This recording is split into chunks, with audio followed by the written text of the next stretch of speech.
അപവാദം പറച്ചില് ഇതുവരെ അവസാനിപ്പിച്ചില്ലേ എന്ന് ചോദിക്കുകയാണ്. ആരാണ് ചോദിക്കുന്നത്, ആരോടാണ് ചോദിക്കുന്നത് എന്നൊക്കെ പറയാം. അപ്പോൾ അതിന് മറുപടിയായിട്ട് പറഞ്ഞിരിക്കുന്നത്, ഞാൻ അപവാദം പറഞ്ഞു എന്ന് ആരേലും ഒരാളെ മാഷിന് കാണിച്ചു തരാൻ പറ്റുമോ? പക്ഷേ എനിക്ക് കാണിച്ചു തരാൻ പറ്റും മാഷിനെ കുറിച്ച് പറഞ്ഞവരെ എന്ന് പറയാം. അപ്പോൾ മാഷ് തിരിച്ച് മറുപടി പറയാണ്, ഞാൻ ഗുരുവായൂരിൽ പോയിട്ടില്ല, എനിക്ക് ഭക്തിയില്ല. അത് കൂടെ കാണിക്കാനും പറയാനും ആണ് ഞാൻ വരുന്നത്. മാഷെ, ഞാൻ അധികം കാണാൻ മോശമില്ലാത്ത ഒരു പെണ്ണല്ലേ. മാഷ് എനിക്ക് ഒരുപാട് ഉപകാരം ചെയ്തിട്ടുണ്ട്. ഞാൻ മാഷിൻ്റെ കൂടെ കിടന്നത് കൊണ്ടല്ല, അതിൻ്റെ പേരിൽ മാഷ് എന്നെ ചൂഷണം ചെയ്തിട്ടുമില്ല. ഇതാണ് മാഷിനോട് എനിക്കുള്ള വിശ്വാസം. ഒരാൾ പറഞ്ഞും ഞാൻ ഒരാളെയും അസസ് ചെയ്യാറില്ല മാഷെ. എഴുതിയതും പറഞ്ഞതും ധാരാളം, എല്ലാവരും എനിക്ക് തെളിവുകൾ തന്നു, മതി എന്ന് പറഞ്ഞുകൊണ്ട് ഷഹനാസിനെ ബ്ലോക്ക് ചെയ്തിട്ട് പോകുന്ന മാഷയാണ് നമ്മൾ കാണുന്നത്. എന്താ കാര്യം? ഈ കഴിഞ്ഞ ദിവസം ഷഹനാസിന് ഒരു നോൺ ബെയിലബിൾ അറസ്റ്റ് വാറണ്ട് കോഴിക്കോട്ട് മജിസ്ട്രേറ്റ് കോടതി പുറപ്പെടുവിച്ച വിവരം നിങ്ങളോട് ഞാൻ പങ്കുവച്ചിട്ടുണ്ടായിരുന്നു അല്ലേ?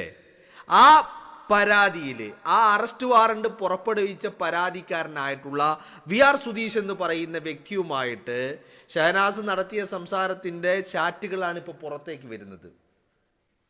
ഞാനിപ്പോൾ ഇത് പുറത്തേക്ക് വിട്ടതും നിങ്ങളുടെ മുന്നിൽ പങ്കുവെക്കുന്നതും എന്തിനാണെന്ന് ചോദിച്ചാൽ, ഇവളുടെ സ്ഥിരം ഏർപ്പാടാണ്. കിടന്നു കൊടുക്കുക, കാര്യം നേടുക, അവസാനം അവനെ മൂഞ്ചിപ്പിക്കുക. മനസ്സിലായില്ലേ?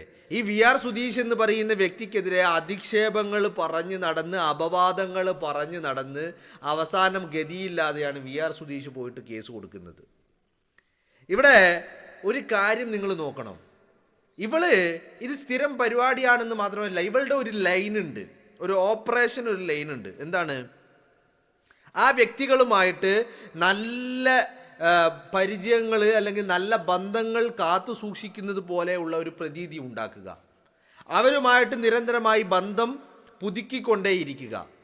എന്നിട്ട് ഒരു ദിവസം വന്നിട്ട് അവൻ കോഴിയാണ്, അവൻ ലൈംഗിക വൈകൃതമുള്ളവനാണ്, അവൻ കൊള്ളരുതാത്തവനാണ്, അവൻ മഹാക്രൂരനാണ്, അവൻ ഡോക്ടറെ കാണിക്കേണ്ടവനാണ് എന്നൊക്കെ വിളിച്ചു പറഞ്ഞ് ആ വ്യക്തിയെ പൊതുമധ്യത്തിൽ അധിക്ഷേപിക്കുക.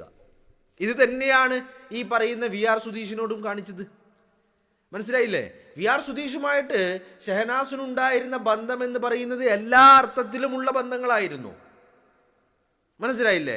എന്നിട്ട് ഈ VR സുധീഷിനെ കുറിച്ച് VR സുധീഷ് ഗുരുവായൂരിൽ പോയി, ഗുരുവായൂർ ലോഡ്ജിൽ കണ്ടു, ഇന്ന ആളോടൊപ്പം കണ്ടു, അയാളോടൊപ്പം കണ്ടു, അവരോടൊപ്പം കണ്ടു എന്നൊക്കെ പറഞ്ഞ് പരത്തി VR സുധീഷിനെ അധിക്ഷേപിക്കുക. VR സുധീഷ് എന്നാ ഗുരുവായൂർ പോയിട്ടുണ്ടോ? ഇല്ല. VR സുധീഷ് ഈ പറയുന്ന ആളുകളോടൊപ്പം ഗുരുവായൂരിലെ ലോഡ്ജിൽ കണ്ടിട്ടുണ്ടോ? ഇല്ല. ഇതൊന്നുമില്ല. എന്നാലും അതുപോലെ പറഞ്ഞു പരത്തുക. ഇത് തന്നെയാണ് രാഹുൽ മങ്കൂട്ടത്തിൻ്റെ കാര്യത്തിൽ സംഭവിച്ചത്. രാഹുൽ എന്നെ 2020 ഡൽഹിയിലേക്ക് വിളിച്ചു, ഹോട്ടൽ മുറിയിലേക്ക് വിളിച്ചു. ഇതാണല്ലോ രാഹുലിനെതിരെ ഇവള് പറഞ്ഞത്. എന്നാൽ ഇവളോ എന്താ ചെയ്തത്? ആ 2020 ശേഷവും രാഹുൽ എവിടെയാ ഉള്ളത് എന്ന് അന്വേഷിച്ച് കണ്ടുപിടിച്ച് അവിടെ ചെന്ന് രാഹുലിനെ കാണുന്നു, രാഹുലിനെ വിളിക്കുന്നു, രാഹുലിനെ സംസാരിക്കുന്നു, ഉപദേശങ്ങൾ, നിർദ്ദേശങ്ങൾ, ഒപ്പീനിയനുകൾ, അഭിപ്രായങ്ങൾ, അങ്ങനെ പ്രതികരണങ്ങൾ രാഹുലിന് വേണ്ടി എല്ലാം ചെയ്യുന്നു. മനസ്സിലായില്ലേ? ശരിക്കും രാഹുൽ ഇവളെ ഡൽഹിയിലെ ഹോട്ടലിലേക്ക് വിളിച്ചു എന്നാ പറഞ്ഞത് അല്ലേ?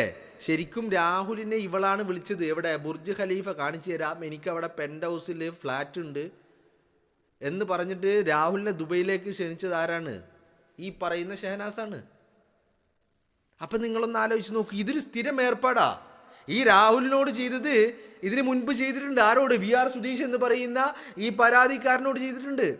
അയാളുടെ വീട്ടിൽ പോകുന്നു, അയാളുമായിട്ട് സൗഹൃദം പുതുക്കുന്നു, കേക്ക് മുറിക്കുന്നു, കേക്ക് കഴിക്കുന്നു, അങ്ങനെ ഒന്നും വേണ്ട എല്ലാ അർത്ഥത്തിലും അയാളുമായിട്ട് രാഹുലുമായിട്ടുണ്ടായ അതേ രീതിയിൽ. ഇപ്പം നിങ്ങൾ ഈ ചാറ്റിൽ പറയുന്നത് നോക്ക്, മാഷേ എന്ന് വിളിച്ചുകൊണ്ടാണ് ആ VR സുധീഷുമായിട്ടുള്ള ബന്ധത്തിൽ അയാളെ വിളിക്കുന്നത് മാഷേ എന്നാണ്. ഞാൻ പറഞ്ഞു വരുന്നത്, ഈ ആണുങ്ങളുമായിട്ട് എല്ലാ രീതിയിലുള്ള ബന്ധങ്ങളും ഉണ്ടാക്കുക, എല്ലാ രീതിയിലുമുള്ള ബന്ധമുണ്ടാക്കുക. എന്നിട്ട് തൻ്റെ കാര്യങ്ങൾ സാധിച്ചെടുക്കുക, അത് കഴിഞ്ഞ് അവനെ ക്രൂശിക്കുക. അപ്പൊ അതിനിടയിൽ ഒരു പരിപാടിയുണ്ട്. ആ കോമൺ ആയ പരിപാടി എല്ലാവരുടെ കാര്യത്തിലും ചെയ്യുന്നുണ്ട്. സുധീഷിന്റെ കാര്യത്തിലാണെങ്കിലും രാഹുൽ മാങ്കൂട്ടത്തിന്റെ കാര്യത്തിലാണെങ്കിലും ഒക്കെ ആ ഒരു കോമൺ ഏർപ്പാട് ചെയ്യുന്നുണ്ട്. എന്താണ് ഷഹനാസിന്റെ ഒരു മോഡ് ഓഫ് ഓപ്പറാൻഡി എന്ന് പറയുന്നത്, ഈ പറയുന്ന രീതിയിൽ ഇയാളുമായിട്ട് ബന്ധം സൂക്ഷിച്ചതിന് ശേഷം തനിക്ക് ഈ പറയുന്ന വ്യക്തിയുമായി ബന്ധമുണ്ട് എന്ന് ബാക്കിയുള്ളവരെ, ചുറ്റുമുള്ളവരെ ബോധിപ്പിക്കുന്നതിന് വേണ്ടിയിട്ടുള്ള എല്ലാ ശ്രമങ്ങളും നടത്തും.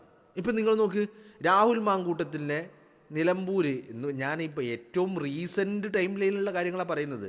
2025 ജൂൺ 12 നിലമ്പൂർ ഉപതെരഞ്ഞെടുപ്പ് നടക്കുന്ന സമയത്ത് അവിടെ പോയി കാണുന്നു, സംസാരിക്കുന്നു, പരിചയം പുതുക്കുന്നു, നിർദ്ദേശങ്ങളും ഉപദേശങ്ങളും നൽകുന്നു ഒക്കെ ചെയ്യുന്നു. രാഹുൽ മാങ്കൂട്ടം യൂത്ത് കോൺഗ്രസിൻ്റെ സംസ്ഥാന അധ്യക്ഷനായപ്പോൾ അഭിനന്ദിക്കുന്നു, ആഹ്ലാദിക്കുന്നു. പാലക്കാട്ടെ MLA ആയപ്പോൾ അഭിനന്ദിക്കുന്നു, ആഹ്ലാദിക്കുന്നു, ആനന്ദ നൃത്തമാടുന്നു.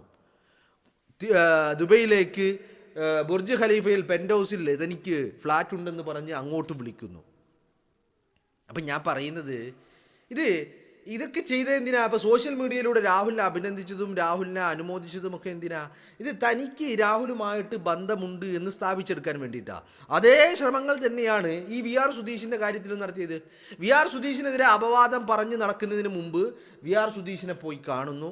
VR സുധീഷിനെ എവിടെയാണുള്ളത് അവിടെ ചെന്ന് സന്ദർശിക്കുന്നു. ഇപ്പോൾ രാഹുലിനെ പാലക്കാട് ചെന്ന് സന്ദർശിച്ചിട്ടുണ്ട്, രാഹുലിനെ നിലമ്പൂർ പോയി കണ്ടിട്ടുണ്ട്. അതുപോലെ തന്നെയാണ് VR സുധീഷ് എവിടെയാണ് ഉള്ളതെന്ന് അന്വേഷിച്ചറിഞ്ഞ് അവിടെ ചെന്ന് കാണുന്നു. വലിയ ബന്ധങ്ങളാണ് ഉള്ളത് എന്ന് അറിയിക്കാൻ വേണ്ടിയിട്ടാണ് ഈ കേക്ക് കട്ട് ചെയ്യുക. അല്ലെങ്കിൽ ആ ബന്ധം നമുക്ക് വലിയ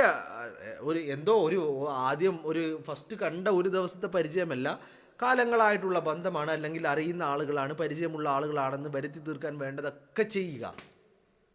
എന്നിട്ട് ഈ വ്യക്തിക്കെതിരെ അപവാദം പറയുക. ഇപ്പം ഈ VR സുധീഷിനെതിരെ പറഞ്ഞത് എന്താ? VR സുധീഷ് ആരെയൊക്കെയോ ഗുരുവായൂരിലെ ലോഡ്ജിൽ കൊണ്ടുപോയി എന്നാണ് VR സുധീഷിനെതിരെയുള്ള അപവാദം പറഞ്ഞിരുന്നത്. മനസ്സിലായില്ലേ?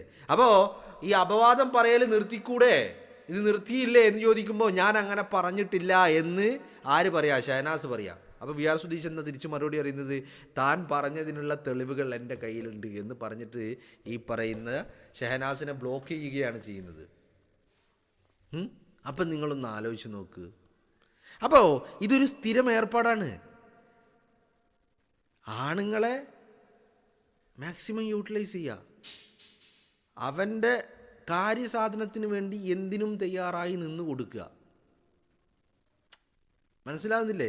എന്തിനും തയ്യാറായി നിന്ന് കൊടുക്കുക കാര്യസാധ്യത്തിന് വേണ്ടി. എന്നിട്ട് അത് നേടിയതിന് ശേഷം അവനെ പറ്റി അപവാദം പറഞ്ഞെടുക്കുക. മനസ്സിലായില്ലേ? അവനെ പറ്റിയിട്ട് ഇപ്പോൾ രാഹുൽ മാങ്കൂട്ടത്തിനെ പറ്റി പറഞ്ഞത് എന്താ? എന്നെ ഹോട്ടൽ മുറിയിലേക്ക് വിളിച്ചു, അത്ര മാത്രമേ പറഞ്ഞിട്ടുള്ളൂ. തനിക്ക് അനുഭവം ഉണ്ടെന്നൊന്നും പറയുന്നില്ല. സുധീഷിനെ പറ്റി പറഞ്ഞത് എന്താ? സുധീഷ് വേറെ ആരൊക്കെയോ കൂട്ടിയിട്ട് ഗുരുവായൂരിലെ ലോഡ്ജിൽ പോയി എന്തൊക്കെയോ ചെയ്തു എന്നൊക്കെയാണ് സുധീഷിനെ പറ്റി അപവാദം പറഞ്ഞു തരുന്നത്. അപ്പോൾ ഇതൊരു സ്ഥിരം ഏർപ്പാടാണ്. അതാണ് ഇപ്പോൾ ഈ കേസും ഈ സുധീഷ് കൊടുത്തിരിക്കുന്ന അപകീർത്തി കേസും അതിൽ ജാമ്യമില്ല അറസ്റ്റ് വാറണ്ട് വന്നതും ഒക്കെ ഇതാണ് കാര്യമെന്ന് പറയുന്നത്. അപ്പം നിങ്ങളൊന്ന് ആലോചിച്ച് നോക്ക്. ഈ അപവാദം പറഞ്ഞിട്ട് ഒരു കാര്യം കൂടിയുണ്ട്. ഈ അപവാദം സോഷ്യൽ മീഡിയകളിലൂടെ പറയും, ഫ്രണ്ട് സർക്കിളുകളിൽ പറഞ്ഞു പരത്തും, അതല്ലെങ്കിൽ മാധ്യമങ്ങളിൽ വന്ന് പറയും. ഇതിനപ്പുറം നിയമത്തിന് മുമ്പിൽ പറയുമോ? പറയില്ല. പോലീസിൽ പരാതി നൽകുമോ? പരാതി നൽകില്ല. കോടതിക്ക് മുന്നിൽ പോകുമോ? പോകൂല. ഇപ്പോൾ സുധീഷ് ഈ പറയുന്ന അപകീർത്തി ഡിഫമേഷൻ കേസ് കൊടുത്തിട്ട് സുധീഷ് ഡിഫമേഷൻ കേസ് കൊടുക്കുന്നു. ആദ്യം arrest warrant, bailable arrest warrant വരുന്നു, കോടതിയിൽ ഹാജരായില്ല. വീണ്ടും നോൺ ബെയിലബിൾ വരുന്നു, അതിലും കോടതിയിൽ ഹാജരാകുന്നില്ല. എന്താ കാര്യം? കോടതിയിൽ പോയി കഴിഞ്ഞാൽ ഇതിപ്പോൾ ഇവള് പറഞ്ഞിട്ടുണ്ട് എന്നുള്ളതിൻ്റെ തെളിവൊക്കെ ആരുടെ കയ്യിലുണ്ട്? സുധീഷിൻ്റെ കയ്യിലുണ്ട്. അപ്പോൾ ഈ പറഞ്ഞ കാര്യം തെളിയിക്കേണ്ട ബാധ്യത പിന്നെ ആരുടേതാ? ഷഹനാസിൻ്റെതാ. കോടതിയിൽ തെളിവുകൾ വേണം, ഇല്ലെങ്കിൽ കോടതിയിൽ വലിയ തിരിച്ചടികൾ നേരിടേണ്ടി വരും. അതുകൊണ്ട് തന്നെ കോടതിയിൽ പോകുന്നില്ല. നോൺ ബെയിലബിൾ ആയിട്ടും കോടതിയിലേക്ക് പോകുന്നില്ല, നിയമത്തിന് മുന്നിൽ പോകുന്നില്ല. ഇപ്പോൾ രാഹുൽ മാങ്കൂട്ടത്തിൻ്റെ കാര്യത്തിലും അത് തന്നെയാണ്. രാഹുലിനെതിരെ നിയമപരമായ പരാതിയുണ്ടോ? ഇല്ല. കോടതിക്ക് മുന്നിൽ പോയിട്ടുണ്ടോ? ഇല്ല. അപ്പോൾ നിയമത്തിന് മുന്നിലേക്ക് വരില്ല, നിയമ നടപടികളുമായിട്ട് മുന്നോട്ട് പോകാൻ തയ്യാറാവുകയുമില്ല. അപ്പോൾ അതാണൊരു ഏർപ്പാട്. എന്നിട്ട് മാധ്യമങ്ങളിലൂടെ, സോഷ്യൽ മാധ്യമങ്ങളിലൂടെ നിരന്തരമായിട്ട് അപവാദങ്ങൾ ഇങ്ങനെ പ്രചരിപ്പിച്ചുകൊണ്ടിരിക്കുക. അതിൻ്റെ ഒരു ഐഡിയ എന്താ? മാധ്യമങ്ങളിലൂടെയും ഈ സോഷ്യൽ മീഡിയകളിലൂടെയും എന്ത് വേണ്ട, ഒന്ന് സ്ത്രീയാണെന്നുള്ളൊരു കൺസിഡറേഷൻ ലഭിക്കും, രണ്ട് ഈ പറയുന്ന തെളിവുകളൊന്നും വേണ്ട, നമുക്ക് എന്തും വിളിച്ചു പറയാം.